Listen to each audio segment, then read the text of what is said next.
Don't get me wrong, I do love just a classic breakfast, but a Mexican breakfast, it's something very special. I'm going to show you my Mexican-inspired mushrooms. I'm going to serve it on a tostada, so a crispy tortilla with some fried eggs. This is so delicious. So we need to inject loads of flavour into these filled mushrooms. I like these big, meaty mushrooms. I've just brushed them so they're nice and clean. And to this, I'm going to add loads of flavour. First of all, with some spices. So we've got some cumin and some smoked paprika. Into this, I'm going to add some veggie stock powder. Now, there's loads of flavour in this. It's also got the salt, so we've got the seasoning happening there. So we want about a teaspoon, and then we just want to mix this up with some extra virgin olive oil. So a drizzle in there just to make almost like a delicious paste for our beautiful mushrooms.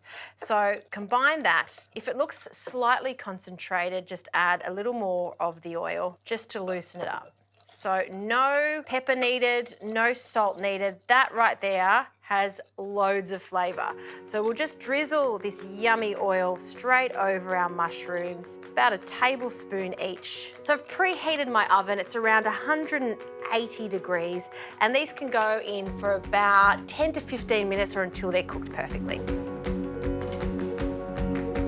Okay, so for our tostadas, just some nice flour tortillas. I like them to be about the size of my hand, and I've just been preheating some oil here, so you want it to be quite hot so we can fry. A good sizzle is what we're after because we don't want it to absorb all the oil, we just want it to go crispy. So we'll just give it a minute or so on each side. In the meantime, we need a little sauce to go with this. So I've always got some chipotle in adobo sauce in my fridge. It's fantastic and smoky and spicy.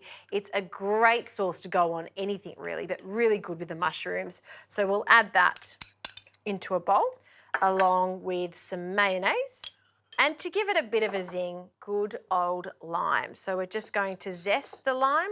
Kind of dislike just using the juice and forgetting about the zest because there's just so much perfume in there. Okay, grab a knife and we'll just cut that in half. And we'll add the juice. Loads of lime we need to taste in this. Give that a mix. And that's our little sauce to drizzle over the mushrooms and egg. So let's have a look at this tostada. Oh yes, that's what we're after. See how it's blistered and caramelised on the top. I love that colour. And we want to drain it off so it stays super crisp. So once that other side is done, which it is, we're going to take that out and just let that sit there just for a moment while we cook our egg. So in the same oil, you can drain some off if you like, but I'm going to shallow fry this egg.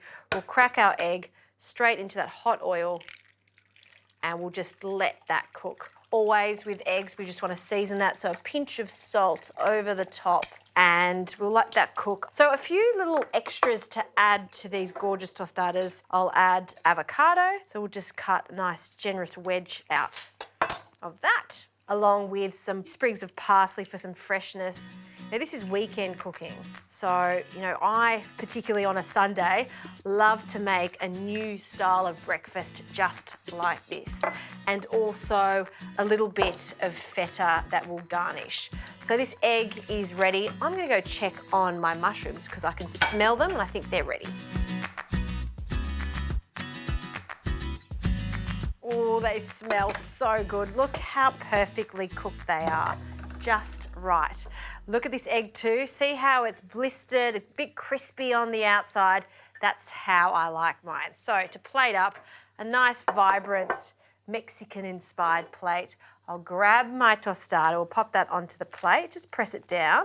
Our mushrooms, just gonna grab one out and I'm just gonna cut it into 4 pieces. Look how juicy that is. The meat of the vegetable world, I like to say. And then we'll just place them on top. We'll say about 1 mushroom per tostada. Now for the egg, we're just going to drain that again on some paper towel, just for a moment. And we'll pop our perfectly cooked egg on top without breaking it. You can just sit proudly there. Looks good. And for all our little accompaniments, so for some perfectly ripe avocado, I'm just going to cut that just into a fan, spread that out, and that can go on the side. a drizzle of our spicy and zingy mayonnaise over everything, just to tie everything together. Some of our parsley, a few sprigs over the top. Let's say 3, and then a little of our feta. We just want to sprinkle that over the top. That is a very fancy Mexican-inspired breakfast. Yummo. That's me on a Sunday.